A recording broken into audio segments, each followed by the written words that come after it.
There's a chair in your bedroom that no one ever sits in. A pile of books you meant to read last summer. A mirror you barely notice anymore. And yet, when you walk into that room at night, something feels off. Not dramatic, just off, like your energy can't quite land. You fall asleep but don't wake rested. You light a candle but still feel tense. You clear your schedule but never feel truly relaxed. And maybe, just maybe, it's not your to-do list. Maybe it's your bedroom. Most of us think of our bedrooms as simple spaces for sleep. We pick a mattress, hang some art, maybe add a plant. But energy, your energy, responds to more than what's visible. It reacts to how space holds you, how objects are placed, what you see first thing in the morning and what you feel just before sleep. These small, almost invisible details, they can quietly build up over time and shape how rested you are, how connected you feel, and yes, how open you are to good things arriving in your life. Today, we're not diving into ancient rituals or buying fancy charms. We're simply walking through 8 of the most common bedroom mistakes that might be blocking the energy you need. Not to scare you, not to sell you anything, but to offer small, thoughtful shifts that could make a real difference. And the best part?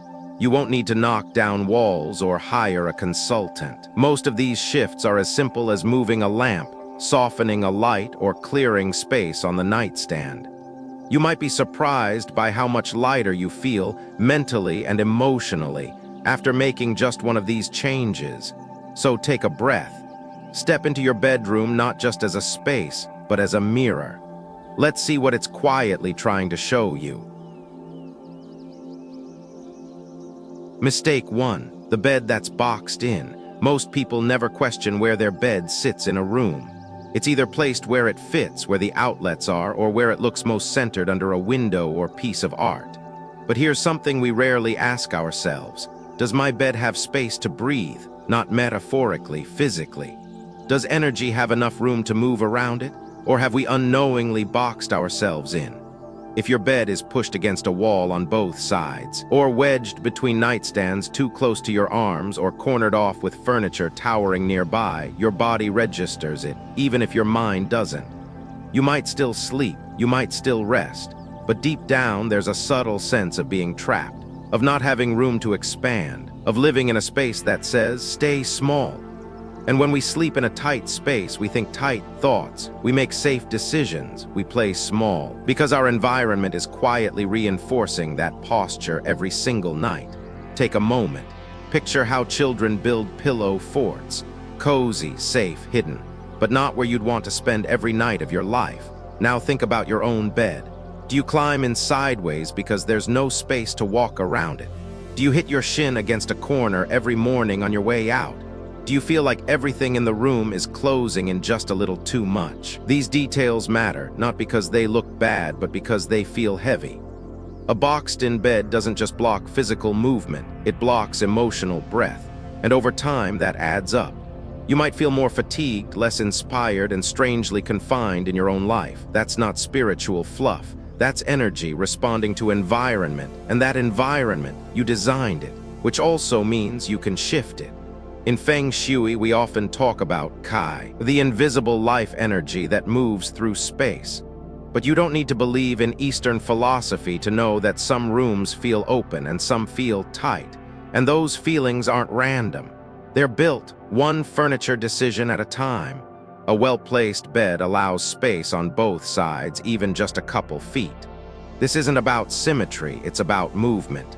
When you get out of bed, your feet should land with ease. When you make the bed, you shouldn't have to reach awkwardly or bump your hip on a nightstand. When you walk into the room, the bed should invite you, not trap you. This applies whether you live in a spacious home or a one-bedroom apartment, because it's not about square footage, it's about flow. Even in a small room, intentional placement can change everything. Move the bed a few inches away from the wall. Swap a bulky nightstand for a sleek floating shelf. Remove the bench at the foot of the bed that's never used and always in the way.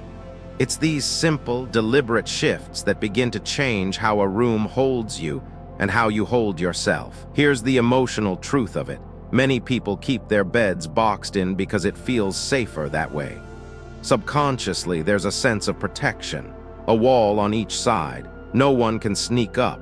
No one can enter. But sometimes the very thing we think is protecting us is what's keeping us stuck. If your space says hide, your energy says hesitate. And that hesitation can leak into how you show up in your work, your relationships, even your sleep. You might be surprised how deeply this one adjustment affects you. Clients have told me, I just moved my bed 6 inches and I slept through the night for the first time in weeks. Or, once I opened up the space on the side, I started waking up with more clarity, more breath. These aren't coincidences. These are cause and effect patterns we've never been taught to notice. There's a quiet kind of dignity in giving your bed your rest, a sense of spaciousness. It's a way of telling your body, you are not confined here, you are not stuck, you are safe enough to stretch. And when your space supports that message, your mind begins to believe it too. What's even more powerful is that this change doesn't require money. It doesn't require buying a single new thing. It just asks for awareness, a few inches, a soft letting go of the need to press everything tightly into corners. You deserve a bedroom that breathes, a room that doesn't whisper constraint every night as you lie down. You deserve to roll out of bed and land on open ground, to walk around your space with ease, to feel even in your most private moments that you are not boxed in. So tonight, when you go into your bedroom, pause before turning off the lights. Look at your bed. Ask yourself gently, is there space for me here? Not just to sleep, but to expand, to feel safe and free at the same time. If the answer is no, that's okay. Now you know, and now you can shift. Start small. Slide the bed over a little, clear off a side table. Remove the object that's always been in the way but never brought joy. Let your bedroom become a space that says welcome, not just for your body, but for your energy, your breath, your next season of life. And the next time you lie down, notice how it feels. Not just the softness of the mattress, but the air around you. The room, the roominess. Let that quiet message sink in. You have space now. You can rest. Mistake 2, the door that blows energy away. Have you ever woken up feeling like your sleep was just thin? Like you went to bed early, stayed under the covers all night, but still rose with a quiet ache behind your eyes and a heaviness in your chest. You didn't have nightmares. Nothing was wrong, but something inside you didn't quite rest. If your bed is directly in line with your bedroom door, or even worse, your bathroom door, there's a chance you've unknowingly placed your body right in the path of moving energy. And while it's not something we're taught to think about, your body feels it every single night. Doors are not just physical entry points. They are emotional ones too. They connect inside and outside, rest and action, silence and noise. When your bed is placed directly in line with a door, you sleep in a space that was never meant to be still. It's like setting up your pillow in the middle of a hallway. And while it may not look like much, the invisible movement, the tiny shifts in pressure, light, sound, airflow reach your nervous system even in sleep. Most people think, well, the door's closed, it's fine. But energy doesn't care if the door is closed. Your body doesn't stop sensing. Even through the door, it remains subconsciously alert, like it's waiting for something to walk through. And over time, that alertness wears you down. You may feel more reactive during the day, more on edge, more easily drained. You might even feel like you can't fully exhale until you've left the bedroom. And if your bed faces a bathroom door, the issue isn't just motion, it's moisture. Bathrooms carry damp, heavy energy. Even when clean, they hold a different frequency. The kind that tugs gently at your rest. You won't notice it right away, but over weeks and months, it's like a quiet leak in your peace. Drip by drip, it drains the stillness out of your room, until sleep becomes less about restoration and more about survival. I know that sounds dramatic, but let's ground it. Think about when someone walks into a room while you're asleep. Even if they are quiet, your body knows. You feel the shift in air, the subtle sound, and you stir, just slightly. Now imagine sleeping with your bed in the exact line of that path night after night. That feeling never really turns off. You're resting, yes, but you're not deeply receiving. Your body is guarding, even in the dark. This placement also affects something we don't talk about enough: emotional safety, the kind you need to truly let go at night. If your bed faces a door, especially one that opens into busier parts of the home, you might notice you sleep lighter, wake easier, and feel more easily startled.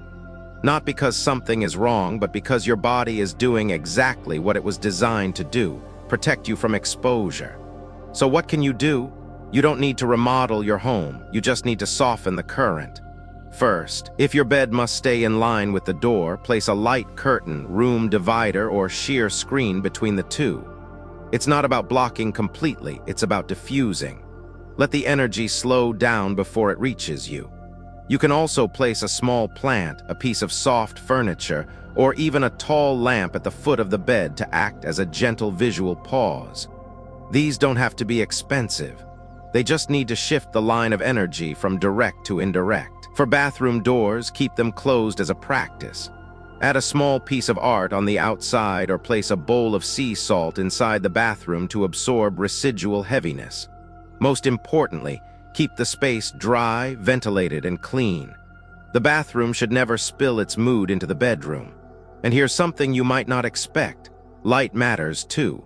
If the hallway light reaches your bed through a cracked door, it sends signals to your body all night. Consider switching to soft motion sensor lights outside your room or using blackout curtains inside. Light is energy, and your room deserves the kind that encourages deep stillness. But beyond physical fixes, I want you to pause and really reflect. Is there a part of you that feels like you're always on guard, even when you rest? Is there a part of you that never quite sinks into safety, even in your own home? The way your bed is positioned might be reinforcing that feeling without your awareness. And the moment you shift the space, just a few feet, just a soft divider, you may start to feel a kind of stillness return that you didn't know you were missing. This is not about rules, it's about resonance. Your space should support you, not leave you bracing every night for a gust of something you can't name. When you soften that line between door and bed, you send your body a new message. You're allowed to let go now, you're allowed to rest without watching. And that message, it doesn't just change your sleep, it changes how you meet your mornings. Calmer, quieter, more whole. So tonight, when you go to bed, look at your doorway. Don't think of it as a design detail, think of it as a current, and ask yourself, am I sleeping in the middle of movement, or am I tucked safely away from it? Sometimes the most healing thing we can do isn't to change the mattress or get new sheets. It's to change our position, to step just slightly out of the way of what was never meant to move through us in the first place. Let your doorway become just that, a door, not a wind tunnel, not a path through your rest, not a place where energy rushes in uninvited. Let it close, let it soften, let it hold, because your sleep is sacred and it deserves space to stay still. Mistake 3, the mirror that never looks away. There's a moment that happens in the middle of the night, quiet, fleeting, but unforgettable. You stir, barely awake, and your eyes catch something across the room. A shape, a shadow, a movement. Then you realize it's just your reflection in the mirror, but for a brief second, your body thought it was someone else. That flicker of alertness, that's not your imagination. That's your nervous system responding to a silent, constant presence in your space. Because mirrors, especially when they reflect your bed, don't just reflect light. They reflect movement, they reflect attention. And they can quietly disturb the very peace you come to your bedroom seeking. Most bedrooms have mirrors. They are practical. They help us get dressed, add depth to a space, even bounce light around. But their placement, especially when they are facing your bed, is more powerful than we're taught to believe. When you sleep in view of your own reflection, your body remains subtly engaged. It may be minimal, it may be unspoken, but it's there. A part of you is watching yourself sleep, and a part of you never truly lets go. Let's bring this closer to home. Think of the feeling when someone stares at you too long, too directly. Even if it's harmless, something inside tightens. You straighten your posture. You become aware. Mirrors, in their own quiet way, can do the same, especially at night, when the world is dark and your room is meant to exhale. The last thing you need is an energy that reflects, multiplies, or holds movement long after your day has ended. There's also something deeper, more emotional. A mirror facing the bed can symbolize doubling. In certain energetic philosophies, it's said to invite a third presence into relationships. And while that may sound poetic or mystical, the truth is simpler. Too much reflection in a space of intimacy can cause emotional distance. Couples report feeling disconnected. Singles feel lonelier, not because the mirror caused it, but because the room isn't holding their energy with softness. It's bouncing it back at them over and over again. Have you ever had a disagreement in the bedroom and noticed it echoed louder than it should have? That it lingered? A space filled with reflection makes it harder for energy to settle. It turns every thought into a loop, every sigh into a spotlight. You want your bedroom to absorb emotion, not mirror it back in high definition. This doesn't mean all mirrors are bad. It means they need intention. A mirror placed beside a window to catch morning light, beautiful. One hung low in a hallway or behind a closet door, functional and quiet. But a large mirror at the foot of your bed or directly across from your pillow, that's like inviting a second version of yourself to stay up all night watching you breathe. You may not consciously notice it, but your dreams might, your rest might. And when you wake up feeling slightly unrested, unsure why, you might find the answer right in that reflection. So what can you do? The solution is gentle. If the mirror is movable, shift it to another wall. If it's built-in or part of a vanity, simply cover it at night. A soft scarf, a sliding panel, a linen curtain. It doesn't have to be rigid or unattractive. In fact, many people report that once they began covering their mirrors after sunset, their sleep deepened, their rooms softened, and their evenings became more peaceful without knowing exactly why. Because sometimes rest isn't just about darkness, it's about stillness. And a mirror, even when silent, can stir the air.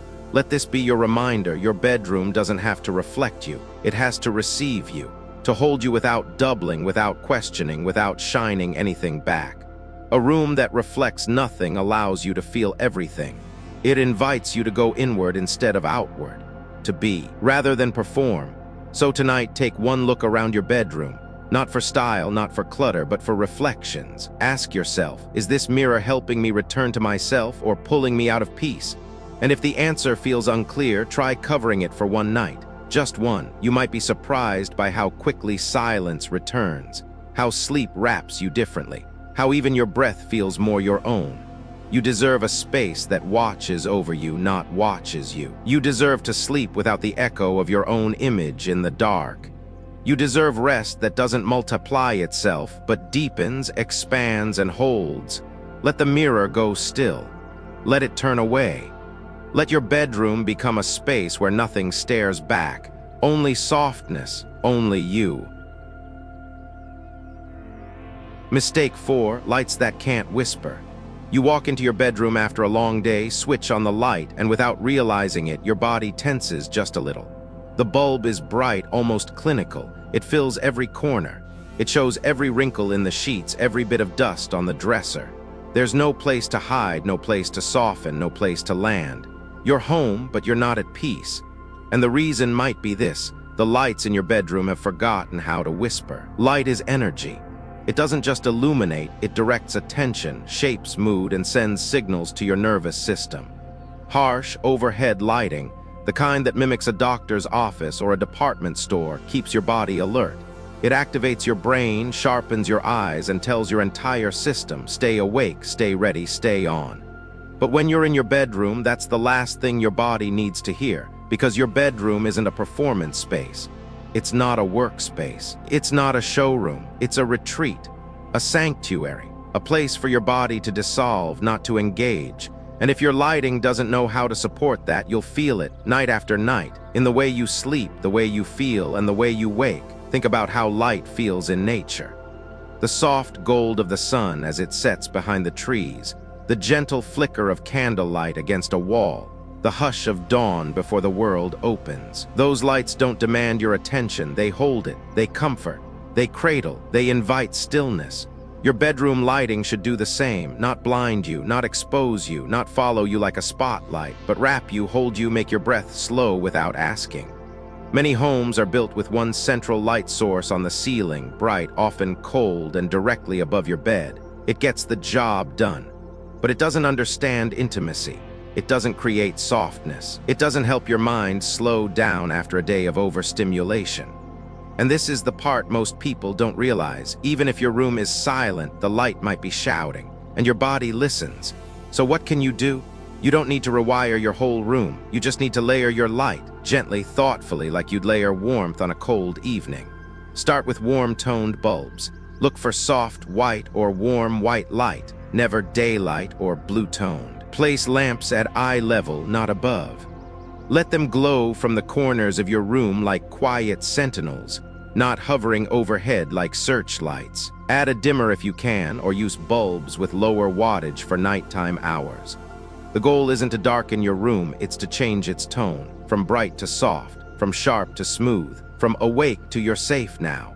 A bedside lamp with a fabric shade, a string of soft fairy lights tucked along a shelf, a salt lamp in the corner, even a single candle flickering quietly as you read. These aren't luxuries, they are invitations. Invitations for your nervous system to step down, for your thoughts to loosen their grip, for your body to hear what it so rarely hears all day. You don't have to be on right now.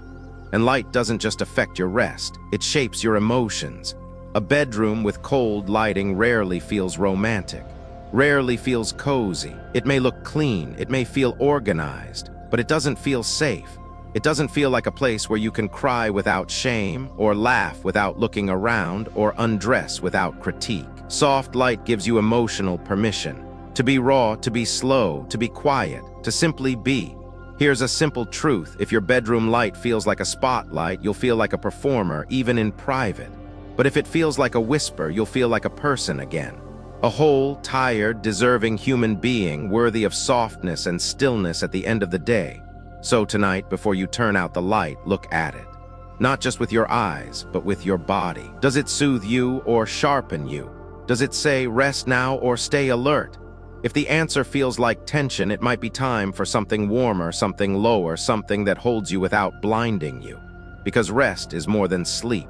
It's the absence of pressure. It's the feeling of being gently wrapped instead of constantly lit up. Let your lights learn to whisper. Let them dim down with you. Let your room exhale and invite you to do the same. Mistake 5.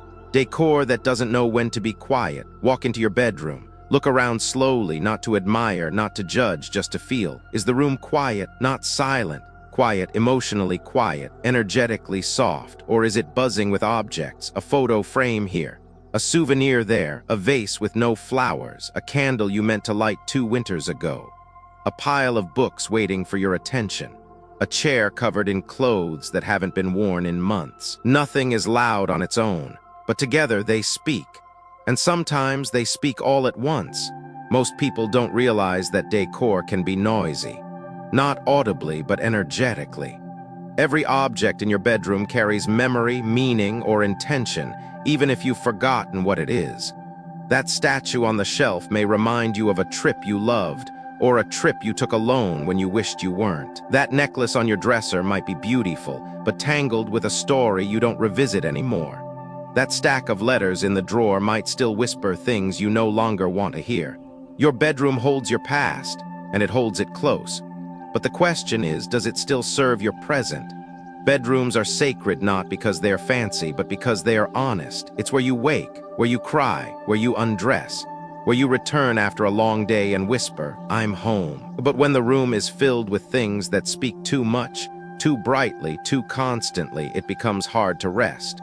Your eyes are pulled everywhere. Your energy scatters. Your mind doesn't settle. And that's not because you're messy. It's because the room has become a museum of your emotional timeline. Beautiful, maybe, but loud. You don't need to throw everything away. This isn't about minimalism. It's about mindfulness. It's about asking your space to support who you are now, not who you were, not who you were trying to be. Because healing begins in stillness. And stillness needs room. Take one corner. Just one, the top of your dresser, the chair you haven't sat in since spring, the shelf above your bed. Look at each item and ask it quietly. Do you still comfort me, or do you just remind me? Some objects will answer clearly. Some will sit heavy in your hand. That's how you'll know. There's no right number of things to keep. There's only this.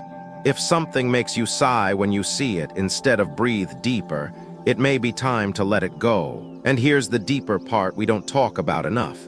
Women often carry objects the way we carry people, out of memory, out of care, out of duty. We keep gifts we didn't ask for, heirlooms we don't connect with, decorations we think we're supposed to love. But love isn't obligation, and peace isn't found in perfection. It's found in alignment. What you keep around you begins to shape how you feel about yourself. And in a bedroom, that's especially important, because you meet yourself there in the most unguarded ways. So make space for that version of you, not the one who hosts, not the one who works, the one who exhales, the one who lets her shoulders drop, the one who climbs into bed and doesn't have to look at a shelf full of undone projects, unread books, or unresolved energy. She deserves a room that knows when to be quiet. Here's a gentle practice. Pick 3 things in your bedroom that you haven't touched, used, or truly enjoyed in the last 3 months. Don't overthink. Just notice. Do they still belong? Do they still serve? If not, thank them and release them. You are not dishonoring your story by letting things go. You are honoring your healing by choosing what stays. Let your decor become a background to your piece, not the star of the room. Let the walls breathe. Let surfaces feel clear. Let the room echo softness, not stories. When you wake, you should see space. When you sleep, you should feel ease. Not because the room is empty, but because it's no longer crowded with forgotten versions of you. So tonight, look around with gentler eyes, not to judge, not to fix, just to notice. If your room feels a little loud, a little full, a little too weighted down by things that no longer speak kindly to you, begin again. Not with a trip to the store, but with a deep breath and a quiet question. What can I let go of, so I can come home to myself again? Mistake 6. Colors that can't hold you. Some colors walk into a room before you do. You open the bedroom door and feel them, loud, bright, commanding. Red that vibrates against your skin. Black that pulls the light right out of the air, or walls painted in tones that once felt bold, but now feel heavy. Maybe you chose them years ago. Maybe someone else did. Maybe you thought they'd energize you or make the space feel more elegant, more alive. But when you walk in at night after a long day and let your eyes settle, ask yourself quietly, does this color hold me, or does it push me to be someone I'm too tired to be right now? Color is emotion. We don't always see it that way, but our bodies do. Pale blue invites us to breathe. Soft gray lets the thoughts fall like leaves. Cream and beige warm us without burning. These are not just aesthetic choices, they are nervous system choices. The colors that surround you, especially in the place where you rest, send constant messages to your body. Some say be alert. Some say perform.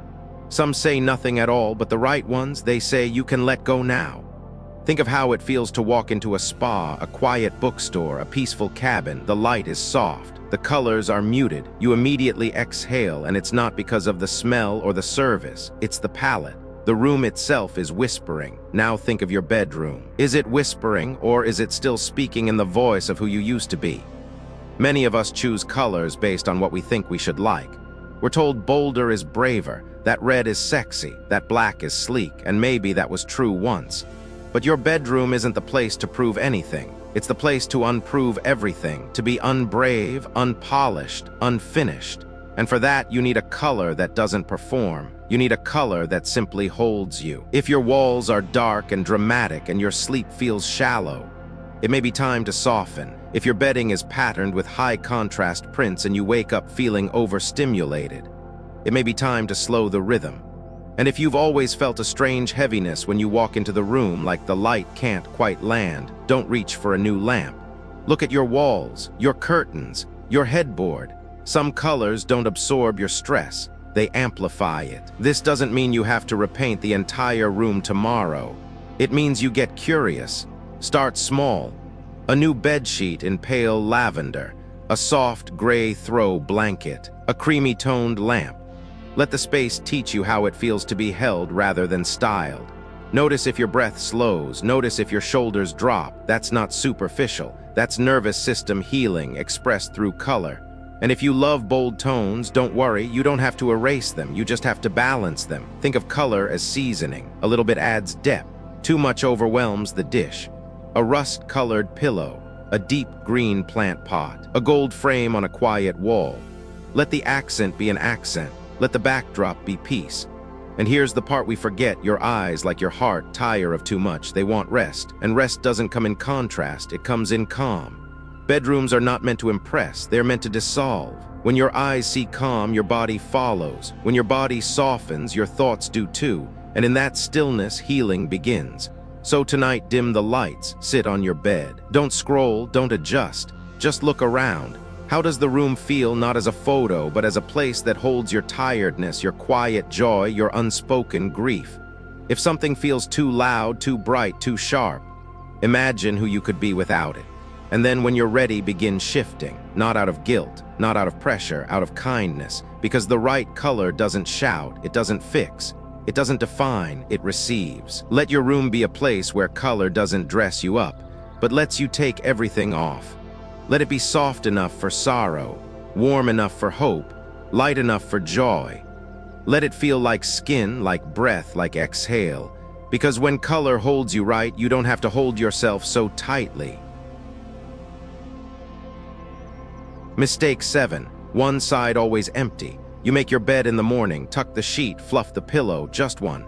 There's only one lamp, one nightstand, one side of the bed that ever gets used. The other side sits untouched. Neat, quiet, barely part of the room. You don't think much of it. It's just how the room's been for years. But sometimes, when you turn off the light, you glance over and feel it, the emptiness. Not loneliness exactly, just a subtle imbalance. Like the room is leaning. This is something most people never talk about, but your bedroom, especially your bed, is not just a piece of furniture. It's a message, a mirror. It holds the energy of companionship, care, connection. And when only one side is lived in, that message becomes quiet but persistent. I don't expect anyone to meet me here. I've stopped making space. Now, this isn't about romance. It's not about whether you live alone or with someone. It's about energy, balance, wholeness. Even if you don't want a partner or aren't looking for one, you still deserve a room that reflects fullness, not absence. You still deserve to be surrounded by symmetry, because symmetry tells the body you're supported. You're not alone in this. When one nightstand is missing, when the lamp on the other side doesn't work, when a chair sits in the corner with no purpose, your room begins to echo. And sometimes what it echoes is a kind of resignation, like life has tilted and we've adapted to the tilt without noticing how much it's taken from us. But your space remembers, and it reflects back not just who you are, but what you expect. What would it mean to place a second pillow, not because someone will use it, but because someone could? What if you lit both lamps, even if only you are there to see them? What if your bed said, there's room for more here, more connection, more care, more support? This small shift from single to paired has a quiet power. It reminds you that you are not meant to carry everything alone, that your space can hold duality, balance, rest on both sides. It opens the door not just to people, but to possibilities. Maybe that other side of the bed holds a journal, a book of poetry, a photo that makes you smile. Maybe it holds a piece of yourself you haven't sat beside in a long time.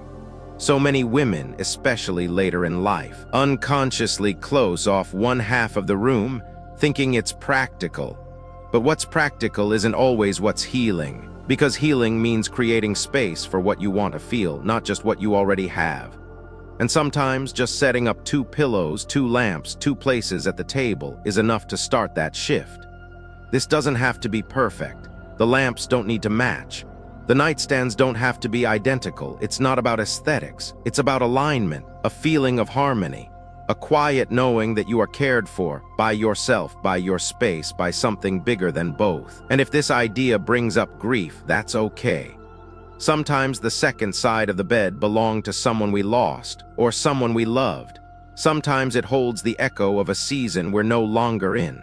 That's part of the story too, but even in grief, there's room to honor love through presence, not through absence. Setting the space with gentleness doesn't erase memory. It makes room for peace beside it. So tonight, before you climb into bed, take a moment. Look at the other side, not with judgment, but with curiosity. Is there softness there? Warmth? Invitation, or has it become a corner of forgetting? If so, begin again. Fold a second blanket, light a lamp, place a small flower in a dish, not for anyone else, for the energy of being held on both sides, because you deserve a room that feels whole even if it's quiet. A room that holds you evenly, front and back, left and right. A room that says, this life isn't over. This heart still opens. This space still welcomes. Let both sides speak. Let both sides breathe. Let your bedroom become not just a place where you rest alone, but where you remember you are never truly without support.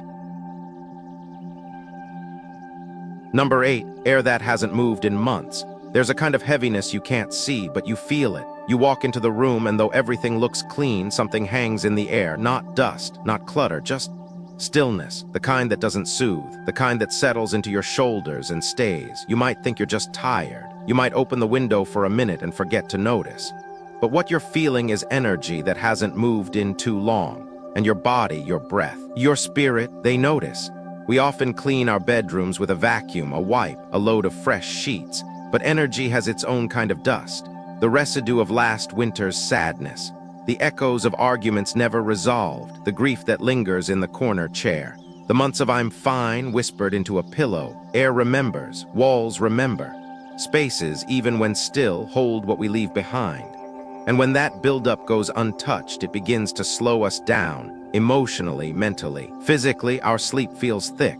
Our dreams feel foggy. Our mornings feel harder than they need to. And the worst part, we get used to it. That's how stale energy works. It teaches us to accept a version of stillness that isn't peaceful, it's just stuck. It tells us to call this normal. But what if it isn't? What if the air in your bedroom hasn't truly breathed in months? And what if you haven't either? You don't need incense or rituals, though those are beautiful. What you need first is movement. Open the windows, pull the curtains back even if it's cloudy. Let the wind sweep through like a house guest who isn't afraid to touch everything. Let the sun, not always warm but always honest, land on your bed, on the floor, on your skin. Don't rush, just let it move. Let it reach the places you haven't. Then listen, not with your ears, with your whole body. How does it feel to stand in a room that exhales again? How long has it been since you stood barefoot on your bedroom floor with air circling your legs like water? This is not just about freshness. It's about returning to breathe, to clarity, to the version of you that hasn't been seen in a while. If you feel called, light something gentle, lavender oil in a diffuser, a piece of Palo Santo, or a match held just long enough to remember warmth. Sprinkle a bit of salt in the corners of the room, not for superstition, but as a symbol. Salt absorbs what you're ready to release. Let it sit there while you fold laundry, while you read, while you rest. Then sweep it up, not as a chore, but as a gesture. A soft way of saying, this room doesn't need to carry this anymore, and neither do I. You can also speak to your space. Yes, out loud, whisper if you want, or just think it as you move. Thank you for holding me, I'm ready for something lighter now. That's not magic, that's relationship. And your room has been in quiet relationship with you longer than you realize. Because here's the thing no one tells us, our environment shapes us just as much as we shape it. A stagnant room doesn't just slow your energy, it reflects it. And the moment you clear the air, even in the smallest way, your body notices, your heart lifts, your thoughts find space between them. You feel, maybe for the first time in a long time, available again. To feel, to move, to begin. So tonight, open a window even if it's just for 5 minutes. Light something soft. Wipe down a surface not because it's dirty, but because you're ready for it to feel new. Let air move through your room like forgiveness. Let it loosen the sadness, the fear, the fatigue that settled like old paint. And when you lay down, notice if the room feels quieter, not because it's silent, but because it's alive again. And maybe so are you. Let your bedroom breathe. Let it change with you. Let it become, once again, a space where the air moves easily, and your heart moves with it. Final, you've made it to the end, and maybe, quietly, you've already begun to see your bedroom differently. Not as a space to decorate or fix or perfect, but as a reflection of your inner landscape. A mirror of your energy. A quiet witness to how gently or how unconsciously you've been holding yourself. Because what we walked through together wasn't just about furniture or light bulbs or where the bed goes. It was about permission. Permission to feel safe. To feel held, to feel deserving of softness, balance, breath. Each of these 8 mistakes wasn't a judgment, they were invitations. To notice what you've adapted to question what you've accepted, and to ask, is this space still supporting the woman I'm becoming? Because you are still becoming, no matter your age, your relationship status, your past. There is still more ease to discover, more lightness to call in, more beauty to create, not on the walls, but in the way you rest inside them. Science tells us that our surroundings shape our stress levels, our sleep, even our decisions. But we don't need research to know what our body has always whispered. I rest better in rooms that feel like home. I breathe deeper in spaces that love me back. And that's what your bedroom can be. A space that doesn't rush you, that doesn't echo old noise, that doesn't reflect only what was, but makes room for what's next. So if all you do after this video is open a window, move a mirror, light a lamp with intention, that's enough. Because energy doesn't shift when we do everything. It shifts when we do one thing with awareness. Thank you for spending this time with me. Thank you for caring for your space, and in doing so, caring for yourself in the most tender, honest way. Tonight, when you go to bed, may your room be quiet. May your thoughts be kind. May the air feel new. And may you finally feel at home. Good night, my friend. You deserve rest that reaches your soul.